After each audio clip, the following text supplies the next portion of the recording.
Bonjour et bienvenue dans le podcast S'apaiser, trouver l'équilibre face à la maladie. Je suis Lisa Brienne, psychosophrologue et thérapeute spécialisée dans l'accompagnement de la maladie. Je vis moi-même avec une sclérose en plaques depuis plus de 16 ans et comme vous, j'ai traversé toutes les phases émotionnelles qui accompagnent la maladie chronique, du choc initial à la recherche d'un nouvel équilibre. Dans ce podcast, je partage avec vous mon chemin vers l'apaisement, sans filtre et avec authenticité. Mais surtout, je vous propose des outils concrets, ceux que j'utilise au quotidien et ceux que j'enseigne aux personnes que j'accompagne, pour vous aider à trouver votre propre équilibre, quel que soit votre parcours de santé.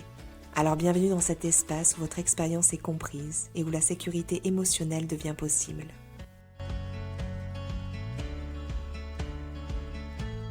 Bonjour et bienvenue dans le podcast S'apaiser, trouver l'équilibre face à la maladie.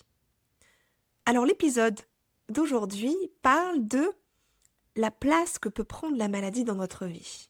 Et surtout, il vient répondre à la question comment faire pour que la maladie prenne moins de place dans notre vie, quand elle est là au quotidien. Une chose à savoir ici, c'est que la maladie prend toute la place quand elle est au centre de toutes les décisions. C'est-à-dire quand toutes nos décisions, tout ce qu'on va faire comme choix dans notre vie pour avancer, va être en fonction de cette maladie qui est venue vous toucher, qui est venue nous impacter. À l'inverse, elle retrouve sa juste place, c'est-à-dire elle fait partie de notre vie, mais ce n'est pas elle qui est aux commandes, lorsque vous vous remettez au centre. Lorsque vous vous remettez au centre, c'est-à-dire qu'on revient à qui je suis, indépendamment de cette maladie, qu'est-ce que j'ai envie de faire, qu'est-ce que j'ai envie de vivre, c'est-à-dire qui je suis, qui j'ai envie d'être, qu'est-ce que j'ai envie de faire dans ma vie. Je dis souvent aux personnes que j'accompagne, vous n'êtes pas que cette maladie.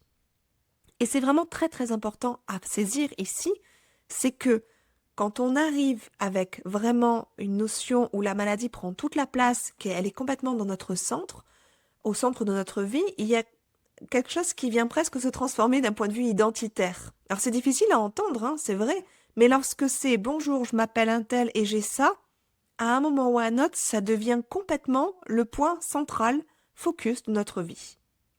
Effectivement, quand il y a de la douleur, c'est compliqué, mais justement, l'idée, c'est de pouvoir s'en extraire. Et c'est tout le sujet de l'épisode du podcast aujourd'hui. Alors pourquoi cet épisode ? Beaucoup de personnes que j'accompagne me disent « j'ai l'impression que tout tourne autour de la maladie. J'ai besoin de retrouver du souffle, j'ai besoin de pouvoir exister en dehors de ça. » Tout tourne autour de la maladie, ne serait-ce que par les rendez-vous médicaux, ne serait-ce que par le fait que tout le monde est au courant, le fait que en fait, je me rends compte que tout ce que je fais, les décisions que je prends, la maladie est toujours là dans le lot. Ça devient une charge mentale énorme. Ça peut toucher les décisions professionnelles, ça peut toucher les projets personnels, ça va toucher l'organisation familiale, voire même nos pensées. Elles sont en permanence autour de la maladie.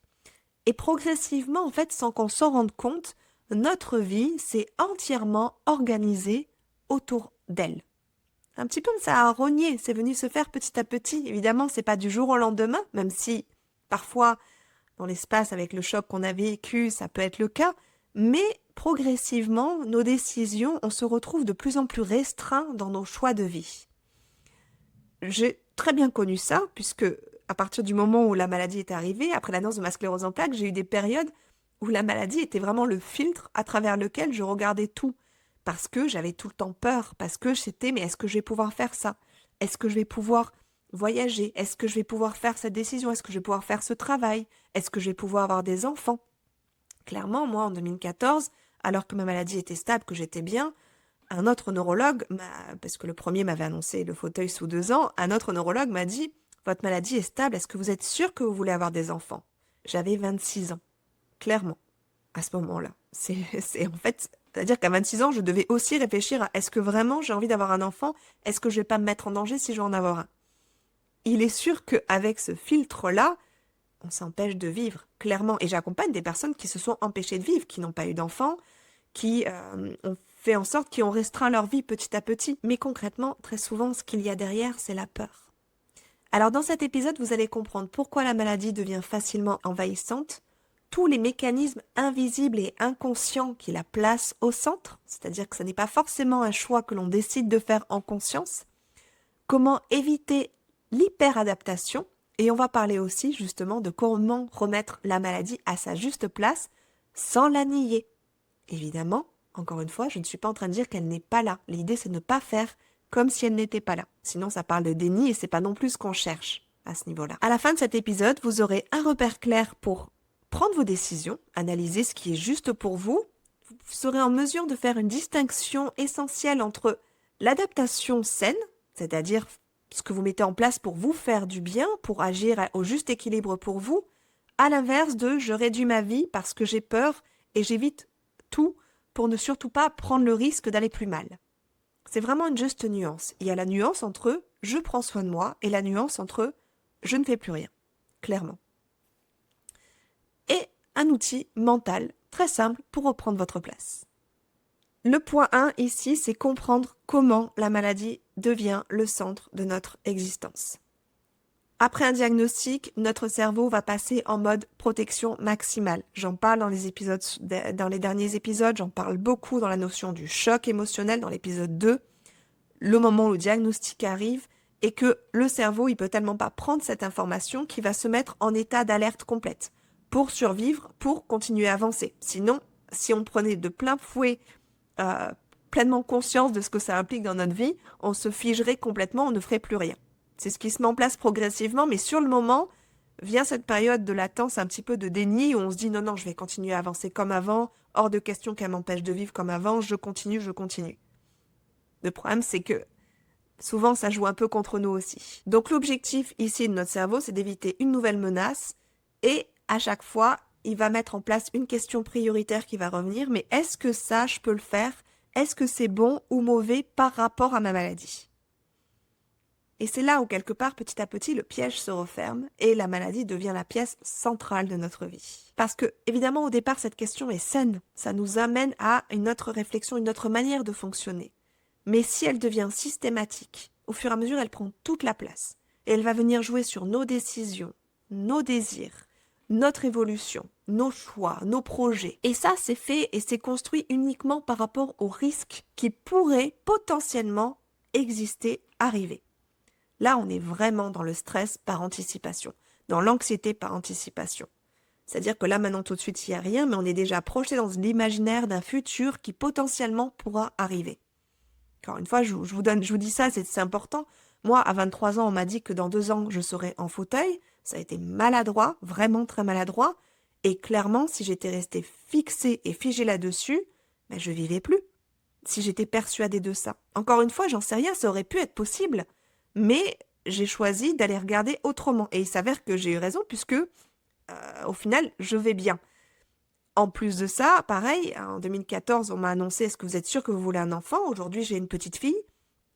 Pareil, j'aurais pu m'enfermer en me disant « Ben en fait, non, et je vais pas avoir d'enfant, c'est trop dangereux. » Parce que potentiellement, hypothétiquement, encore une fois, on était sur de la supposition, ça n'était pas sûr. Tout ce qu'il fallait faire à ce moment-là, pour moi, c'était que je puisse travailler sur cette peur. Alors j'avais la chance, j'avais commencé déjà un travail, j'étais accompagnée, je m'étais replacée au centre de ma vie.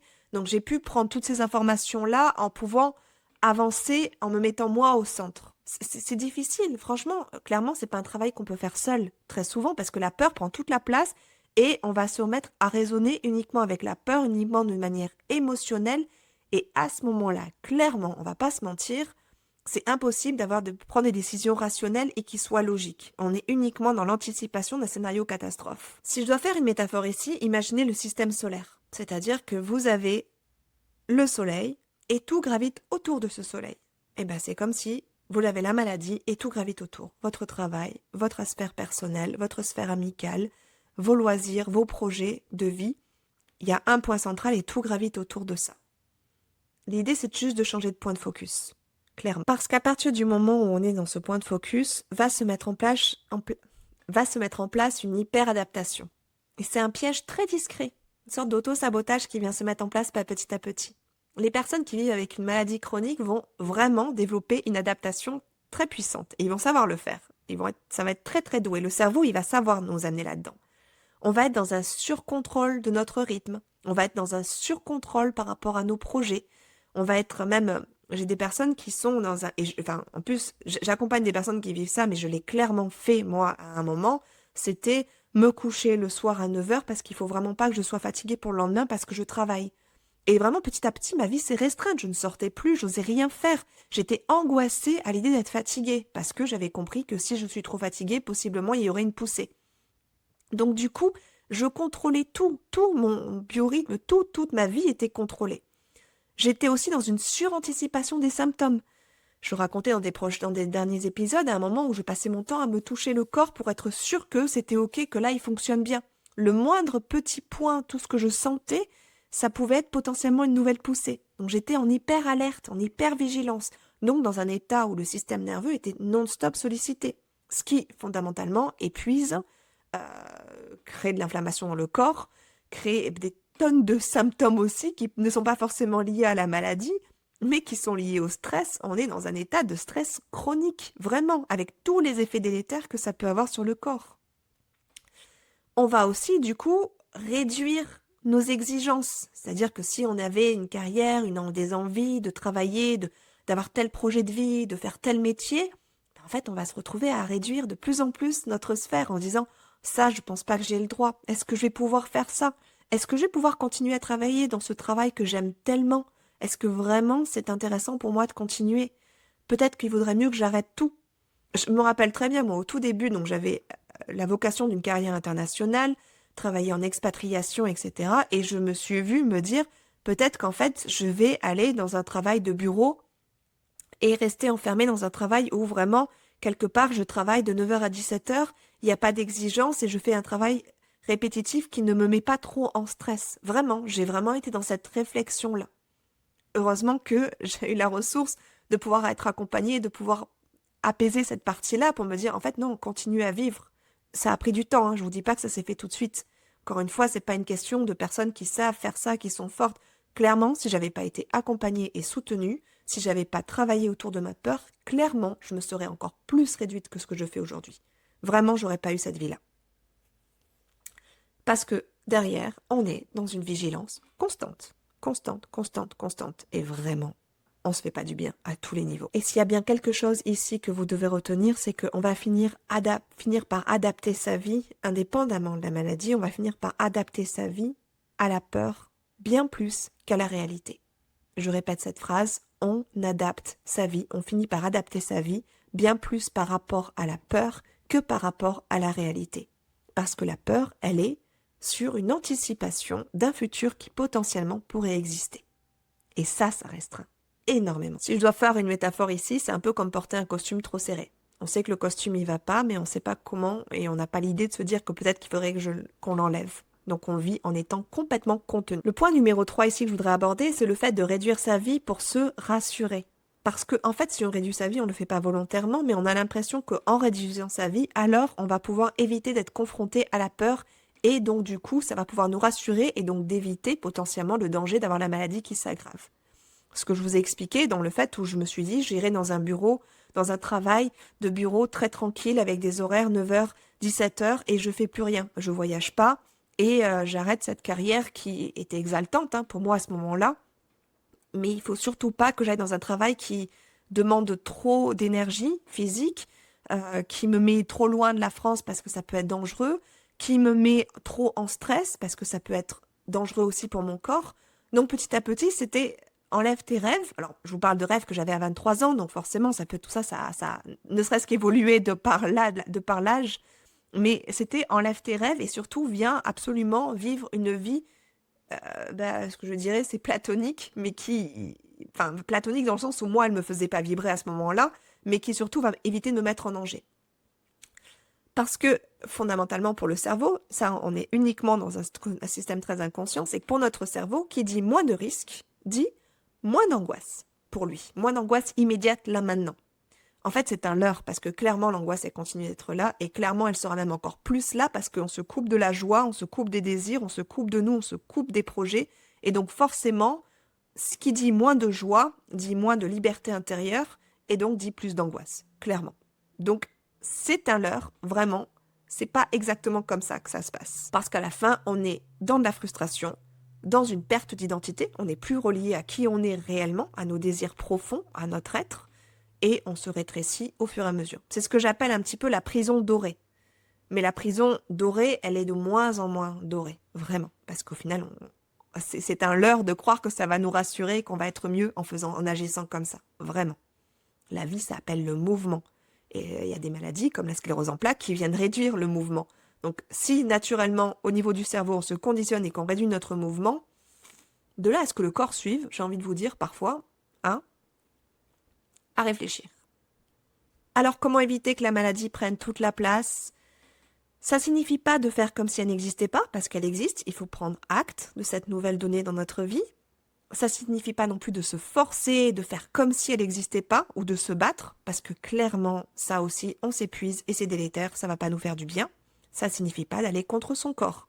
On est d'accord, c'est une nouvelle donne, il y a une fragilité dans notre corps, on est vulnérable, comme on l'est tout au long de notre vie, mais effectivement là, on le touche du doigt, et il convient d'aller écouter ce que cette vulnérabilité vient dire dans notre vie et ce qu'on peut en faire. Ça signifie ici revenir à nos valeurs, décider en fonction de notre projet de vie par rapport à ce qui était important pour nous, revenir en notre centre, revenir mettre notre masque à oxygène pour pouvoir après protéger les autres. Et ça signifie de venir intégrer la maladie comme une donnée. C'est une donnée, c'est un pan de vie, comme ce qu'on peut avoir vécu, comme un deuil qu'on a traversé, comme la perte de quelqu'un, comme une dispute amicale, comme les enfants qui grandissent. C'est une nouvelle donnée. C'est une nouvelle donne autour duquel, effectivement, on s'ajuste, on réadapte, on reconstruit la vie par rapport à certaines choses, mais ça n'est pas une identité. Elle ne vous définit pas. Vous n'êtes pas que cette maladie. Je répète, vous n'êtes pas que cette maladie. Vous avez encore des tonnes et des milliards de choses à offrir, à vous offrir et à offrir aux autres, au monde, à tout ce que vous voulez, à vivre. Et autorisez-vous à aller là-dedans. Là, la maladie, elle se met à sa juste place. Vraiment. Et là, elle ne gagne pas. Concrètement. C'est plutôt ça. C'est pas le fait de se battre contre elle, puisqu'on renforce tout ce contre quoi on résiste, on le renforce, et plus on porte notre attention dessus, plus on le renforce. Par contre, détourner son attention pour aller continuer à vivre, avoir des projets, mettre de la joie, du bonheur, des choses agréables, sortir de l'anxiété, clairement, là, ça lui permet de la mettre à la juste distance. Ça permet d'apaiser notre corps, d'apaiser notre esprit, mais d'apaiser notre corps, de calmer le stress, l'anxiété, sachant que tout ça, c'est tellement délétère dans le cas de nombreuses maladies. De là à se faire du bien et à apaiser son corps, il n'y a qu'un pas aussi. Je vous laisse méditer là-dessus. Pour conclure ici, petit point de question à chaque fois que vous prenez une décision, à chaque fois que vous êtes dans une décision, c'est est-ce que je prends cette décision par peur ou est-ce que c'est vraiment en cohérence avec qui je suis? S'il y a de la peur, ça veut dire qu'il faut travailler sur la peur en amont et pas sur la maladie. Cette distinction change vraiment tout. C'est la fin de cet épisode. 3 choses à retenir ici clairement. La maladie devient envahissante quand elle devient le filtre unique de toutes vos décisions. Quand vous ne prenez vos décisions que par rapport à elle. Là, elle prend toute la place et là, on parle de charge mentale. Parce qu'effectivement, c'est le centre. L'hyperadaptation peut vous éloigner de vous-même. L'hyperadaptation par rapport à cette maladie, ça va vous éloigner de vous. Et le but ici, c'est de pouvoir vous retrouver, savoir qui vous êtes, vos valeurs, vos envies, vos désirs, votre vie, vraiment. Peut-être qu'il faut prendre elle en compte un petit peu, mais n'oubliez pas de vous mettre au centre. Votre objectif n'est pas d'éliminer la maladie, mais de vous remettre au centre de votre vie, clairement. Si cet épisode vous a aidé, n'hésitez pas à laisser un avis, 5 étoiles, sur la plateforme de votre choix ou à vous abonner sur la chaîne YouTube. N'hésitez pas aussi à m'écrire en commentaire ce que vous choisissez de remettre au centre de votre vie. Je vous répondrai avec grand plaisir et j'aime beaucoup vous lire. N'hésitez pas à le partager à des personnes qui vivent avec une maladie chronique et qui ont besoin de pouvoir entendre ça. Et si cet épisode a résonné en vous, si vous vous sentez perdu à la fin de cet épisode, justement, mon programme S'apaiser vous aide à vous remettre au centre progressivement. Il est entièrement conçu pour ça. C'est la fin ici. Je vous souhaite à tous et toutes une excellente journée, soirée, après-midi, où que vous soyez. Et je vous dis à très bientôt dans un nouvel épisode. Prenez soin de vous.